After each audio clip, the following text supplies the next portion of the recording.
സർക്കാർ സംവിധാനങ്ങൾ ലഭിക്കാതെ കൃഷി നശിക്കുന്നതായി പരാതി. കൃഷിയിൽ താൽപര്യം കാണിച്ച് ചെറുപ്പക്കാർ ഇറങ്ങിയാലും സർക്കാർ സംവിധാനങ്ങൾ ലഭിക്കാതെ കൃഷി നശിക്കുന്നതായി പരാതി. മഞ്ഞപ്ര പഞ്ചായത്ത് പ്രദേശത്തെ 16ഓളം വരുന്ന ചെറുപ്പക്കാർ കൂടി കരിങ്ങേമ്പുറം കപ്പളയ്ക്ക് വടക്ക് ഭാഗത്തായി 4 ഏക്കറോളം സ്ഥലത്ത് നെൽകൃഷി ചെയ്തു. ഇവർക്കാണ് ഈ ഗതികേട് ഉണ്ടായിരിക്കുന്നത്. കൃഷി ആരംഭിക്കാനും മറ്റുമായി മഞ്ഞപ്ര കൃഷിഭവനിൽ നിന്ന് ഇവർക്ക് സഹായങ്ങൾ ലഭിച്ചിരുന്നു. എന്നാൽ അവസാനഘട്ടമായ കൊയ്ത്ത് നടക്കുന്ന സമയത്ത് കൊയ്ത്ത് യന്ത്രം നൽകാമെന്ന് ബ്ലോക്ക് കൃഷി ഓഫീസിൽ നിന്നും ഇവർക്ക് വാഗ്ദാനം ചെയ്തിരുന്നതായാണ് പറയുന്നത്. എന്നാൽ കൊയ്ത്ത് യന്ത്രം പ്രവർത്തിപ്പിക്കാൻ ആളില്ല എന്ന കാരണത്താൽ 3 ആഴ്ചയോളം കൊയ്യാൻ പറ്റാതെ കിടന്നു മുളച്ചു പോവുകയാണ് ഇവിടുത്തെ കൃഷി. കൂടാതെ ഇടയ്ക്കിടയ്ക്ക് പെയ്യുന്ന മഴയും വിളവിനെ സാരമായി ബാധിക്കുന്നുണ്ട്. കൃഷി ചെയ്യുന്ന ചെറുപ്പക്കാരായ ആളുകളെ ഈ യന്ത്രം പ്രവർത്തിപ്പിക്കാൻ പഠിപ്പിച്ചാൽ അത് അവർക്ക് പ്രയോജനകരമായി തീരും എന്നാണ് ഇവർ പറയുന്നത്. കൃഷിയിലേക്ക് ആകർഷിക്കപ്പെട്ട് ഞങ്ങൾ ഒരു 15 ചെറുപ്പക്കാർ കൂടിയിട്ട് വളരെ ആവേശത്തോടു കൂടിയൊക്കെയാണ് ഒരു ഗ്രൂപ്പൊക്കെ ക്രിയേറ്റ് ചെയ്ത് ഞങ്ങളൊരു 4 ഏക്കർ സ്ഥലത്ത് ഒരു ആദ്യത്തെ പ്രാവശ്യം പരിചയസമ്പത്തില്ലാത്തതുകൊണ്ട് ആദ്യമായതുകൊണ്ട് ഞങ്ങളൊരു 4 ഏക്കറോളം സ്ഥലത്ത് നെൽകൃഷി ചെയ്തു.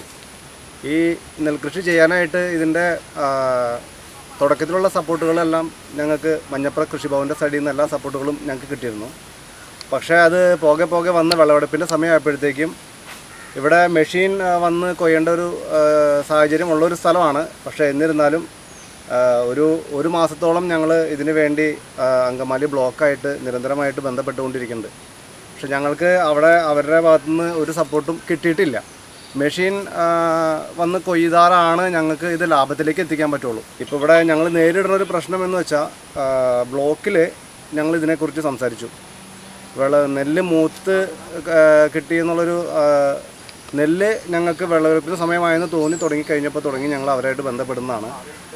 അപ്പോൾ അതിനുശേഷം ഒരാഴ്ചയ്ക്ക് ശേഷം ബ്ലോക്കിൽ നിന്ന് ഒരു ജോലിക്കാരനെ ഇവിടത്തേക്ക് അവിടുത്തെ ഒരു ഉദ്യോഗസ്ഥൻ അയക്കുകയും ആൾ വന്ന് ഇവിടെ എല്ലാ കാര്യങ്ങളും നോക്കിയിട്ട് നെല്ല് വിളവായിട്ടില്ല, ഒരാഴ്ചയും കൂടി സമയമുണ്ട് ഒന്നും ആവാനായിട്ട്, അത് കഴിഞ്ഞ് വന്ന് ചെയ്യാമെന്ന് പറഞ്ഞു.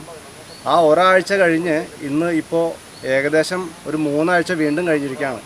നെല്ല് മൂത്ത് 2-3 ദിവസത്തെ മഴയും കൊണ്ട് അത് വളഞ്ഞ് ഇപ്പോൾ മുളച്ച് നിൽക്കുന്ന പരുവത്തിലാണുള്ളത്. ഞങ്ങൾക്കിത് കൊയ്യുമ്പോൾ എത്രമാത്രം ഇതിനകത്ത് നിന്ന് വിളവെടുപ്പ് കിട്ടും, അത് സാധാരണഗതിയിൽ കിട്ടേണ്ട അത്രയും കിട്ടുമോ എന്നറിയില്ല. സർക്കാർ നെൽകൃഷിയെ പ്രോത്സാഹിപ്പിക്കുന്നുണ്ടെങ്കിലും ജീവനക്കാരുടെ ഭാഗത്തു നിന്ന് മോശം പ്രവർത്തനമാണ് കർഷകർക്ക് ലഭിക്കുന്നതെന്നാണ് പറയുന്നത്. ഗത്യന്തരമില്ലാതെ നാട്ടിലുള്ള കുറേ ആളുകളെ സംഘടിപ്പിച്ച് കൊയ്യുകയാണ് ഇപ്പോൾ ഈ ചെറുപ്പക്കാർ. News bureau, Manjapra.